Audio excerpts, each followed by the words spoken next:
Hello everyone, this is Pratik Kurde. In this video, I'm going to talk about my journey to mains. कौन कौन सी किताबें थी जो मैंने प्रीलिम्स में यूज़ करी जिससे कि प्रीलिम्स क्लियर होगी. यूजुअली जैसे आपको पता है प्रीलिम्स इज़ लाइक दो पेपर होते हैं, एक जीएस का, सेकंड सीसैट का. सबसे बड़ी गलती मैंने लास्ट अटेम्प्ट ये करी थी कि मैंने सीसैट बिल्कुल प्रिपेयर नहीं करा था, और जिसका नुकसान ये हुआ कि मैंने जीएस में कट ऑफ से ज़्यादा मार्क्स स्कोर किया एंड सीसैट में it was below, and that was the reason which costed me 1 year. एक पूरा साल वेस्ट हो जाता है अगर आप सीसैट पे ध्यान नहीं देते तो. सो हम इस वीडियो में डिस्कस करेंगे स्ट्रेटेजी पर्टिकुलरली प्रीलिम्स के लिए, because that is where I have been there, जो लेवल मैंने क्रॉस किए. सो प्रीलिम्स बेसिकली क्या बुक लिस्ट फॉलो करनी है, कितना टाइम पढ़ना है, क्या क्या चीज़ें पढ़नी है, ठीक है, करंट अफेयर्स कहाँ से रिवाइज करना है, टेस्ट सीरीज कौन सी करनी है, ये सारी चीज़ें हम यहाँ पे एज एन बिगिनर जो भी है उनके लिए डिस्कस करेंगे. सबसे पहले एक कोई भी स्टैंडर्ड बुक लिस्ट जो है आप बना लीजिए, ठीक है. जैसे कि जीएस 1 से हम स्टार्ट करते हैं. पॉलिटिकली आप लक्ष्मीकांत मस्ट है पढ़ना, क्योंकि ज़रूरी है कि जो बाकी पढ़ रहे हैं वो आप पढ़े, कम से कम उतना तो आपको आए. उसके बाद वैल्यू एडिशन में हम अगली बातें करते हैं. सो पॉलिटिकली लक्ष्मीकांत. मॉडर्न के लिए go with any spectrum, good. Ancient के लिए आप जो एनसीईआरटी वही यूज़ करिए. मेडिवल के लिए भी आप एनसीईआरटी यूज़ कर लीजिए, या कोई छोटे से अगर शॉर्ट नोट्स मिल जाए concisely, that is enough. World history Vision IAS के आपको नोट्स मिल जाएंगे, आप वर्ल्ड हिस्ट्री के लिए उनको रेफ़र कर सकते हैं, या वाजीराम के वो भी नोट्स अवेलेबल है, वो आप यूज़ कर सकते हो. नेक्स्ट एनवायरनमेंट के लिए सेम शंकर आईएएस या फिर कोई भी अदर हो जो भी इफेक्टिव लगता है. But Shankar IAS is something that is, उसमें सारा चीज़ें दी हुई है, तो आपको एक आइडिया आ जाता है कि यहाँ से टॉपिक आते हो, ये टॉपिक्स इंपॉर्टेंट है. नेक्स्ट जो भी छोटे छोटे बुक्स उसके बाद बचते. इकोनॉमी के लिए आप संजीव वर्मा लीजिए, छोटा सा कॉपी समझ में आता है. उसके बाद मृणाल सर के जो यूट्यूब पे लेक्चर्स हैं आप उनको फॉलो कर सकते हैं, या फिर मृणाल सर के टेलीग्राम पे अगर आपको कहीं वीडियोस मिल जाते हैं अनअकैडमी से, 2019 के भी मिलते हैं उनके, तो आप वो भी रेफ़र कर सकते हैं. एंड जोग्राफी के लिए 11th-12th की एनसीईआरटी, दैट इज़ इनफ. उससे ज़्यादा कुछ करने की ज़रूरत है नहीं, to be very honest. So these are the broad materials जो आपको यूज़ करना है, ठीक है. अब मेंस के लिए जो अलग सब्जेक्ट बन जाते हैं, जैसे एथिक्स हो गया, world history, post modern, and some remaining जैसे एग्रीकल्चर हो गया, disaster management, internal security, social justice, ये सारी चीज़ें, गवर्नेंस, ये जो मेंस स्पेसिफिक टॉपिक्स हैं, इनके लिए मैं अलग वीडियो में बात करूँगा कि कौन कौन से जो मटेरियल है दे आर गुड. तो सबसे पहले हमने बुक लिस्ट डिस्कस कर ली, कितना घंटे स्टडी करनी चाहिए, क्या टाइम टेबल होना चाहिए, this is second thing. To be very honest 6 to 8 hour every day, ठीक है. अपने दिन को 8-8 आवर के 3 स्लॉट में डिवाइड करो, 8 घंटे सो जाओ, 8 घंटे आपको जो करना है वो करो, एंड देन 8 घंटे में इफेक्टिव स्टडी, 6 से 7 घंटे इफेक्टिव स्टडी आपकी होनी चाहिए. दैट इज़ द थिंग कि अब ये 8 घंटे आप कैसे डिवाइड कर सकते हो. तो सिंपल स्ट्रेटेजी है सर, इतना मुश्किल नहीं होता है. शुरुआत में डिफ़िकल्ट होता है 8 घंटे बैठना, तो क्या करें, तो फिर ऐसे करिए कि 1 घंटे के 4 स्लॉट बनाइए. एकदम सिंपल स्ट्रेटेजी. सुबह उठते बराबर 1 आवर, उसके बाद take a break, go for 1 hour, take a break, go for 1 hour, and take a break, go for 1 hour. आपका 4 आवर का एक साइकिल हो जाए 2-3 दिन. उसके बाद 1 आवर को 1.5 आवर करिए, इफेक्टिव में आपका 6 आवर हो जाएगा. देन सेम जो है 1.5 को आप 2 आवर कर दीजिए, इफेक्टिव में आपके 8 आवर्स हो जाएंगे. सो दिस इज़ वन स्ट्रेटेजी.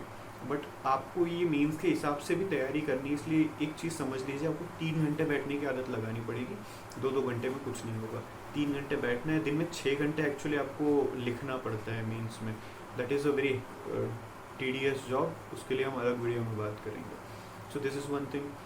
तो फिर वही मॉर्निंग में उठ के go for 3 hours session, afternoon में go for 2 hour session, evening में again go for 3 hour session, and try कि आप आफ्टरनून के सेशन को भी 3 आवर तक एक्सटेंड कर ही लो. तो दैट इज़ हाउ आप 9 घंटे की जो आपकी इफेक्टिव स्टडी है वो कर लेंगे. इम्पॉर्टेंट है कि आप शुरुआत में आपका कोई ऑप्शनल चूज़ कर लीजिए. In my case it was anthropology. I score 261 marks, आप मार्कशीट पे देख सकते हो. So it was a decent score, ठीक है. तो anthropology is a good optional, PSIR is a good optional, ठीक है. देखिए टॉपर्स के कौन कौन से ऑप्शनल है फिलहाल, एंड वो थ्रू दैट ऑप्शनल्स क्योंकि मटेरियल अवेलेबल हो जाता है इजीली। दूसरी चीज़ ये है कि आपको किसी अनसर्टनिटी में नहीं फंसना पड़ता है, ठीक है। सो that is one thing. And जो लास्ट का आपका एक स्लॉट होगा, देखिए स्टडी जीएस और ऑप्शनल और करंट अफेयर्स में डिवाइड करनी है हमको। जीएस में गिव 3 आवर, ऑप्शनल को गिव 2 आवर, रिलीजियसली 2 आवर दीजिए, करंट अफेयर्स को 1.5 आवर दीजिए, एंड लास्ट में अगेन 1 आवर जीएस को दीजिए, और लास्ट में 1.5 आवर में रिवाइज करिए। So that is how your day is are going to be. Every day आप टारगेट जो है, एक तो आप आवर्स का ले चलो, या सेकेंड है कि पेजेस का ले चलो। In my case I take a target of 100 pages per day. You can start with 50 pages per day अगर A4 साइज पेजेस है। अगर छोटे हैं तो go for 75 and 80 pages per day. So that is how you are going to cover again and again. अगर एक बार पढ़ लिया तो हो गया, ऐसा नहीं होता है। आपको with in 7 days go for a second reading, तो वो चीज़ आपके दिमाग में प्रिंट हो जाती है, समझ में आती है। या आपको होता है कि अगर कोई सवाल आ गया, कोई स्टेटमेंट दिया है, तो आप ये बता सकते हो कि यार ये स्टेटमेंट सही तो नहीं है। I am not sure whether this correct statement is wrong और नॉट, बट ये कंफर्म हो जाता है कि ये सही तो बिल्कुल नहीं है, तो गलत तो हो सकता है। सो दैट इज़ वन थिंग। उसके बाद टेस्ट सीरीज़ कौन सी लेनी है, सिंपल चीज़ें समझ लीजिए, जो मार्केट में मिलती है उठा लीजिए test series.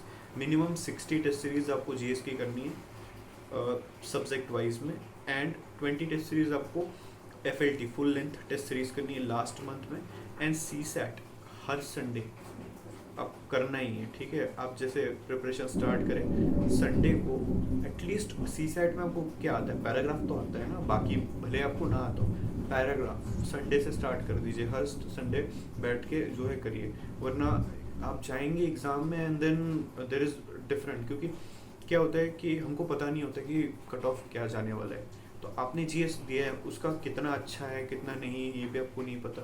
So second paper पे के टाइम पे वही दिमाग में घूमता रहता है, GS1 कैसे गया, GS1 कैसे गया, टारगेट कितना होगा, मेरा स्कोर कितना होगा।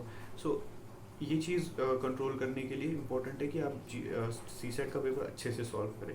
क्योंकि अगर CSAT आपका निकल जाता है, ठीक है, सो आपकी एक स्ट्रेस निकल जाता है। वरना एक समझ लीजिए कि अगर आपका GS निकल गया और CSAT नहीं निकला, आपका साल बर्बाद हो जाएगा। Same goes with GS, but हम वैसे भी around 80 to 90% of the time हम जीएस को ही पढ़ाई करते हैं, प्रीलिम्स की पढ़ाई करते हैं। So we have to understand this thing कि CSAT इज इक्वली इम्पोर्टेंट। तो इसके हर संडे, अगर शुरुआत में हर संडे मैनेज नहीं होता तो 15 डेज पे करिए। लास्ट में हर संडे जो है आपको लास्ट के 3 महीने में टेस्ट सीरीज लगानी है CSAT की, इस साल की, पिछले साल की, उससे पिछले साल की।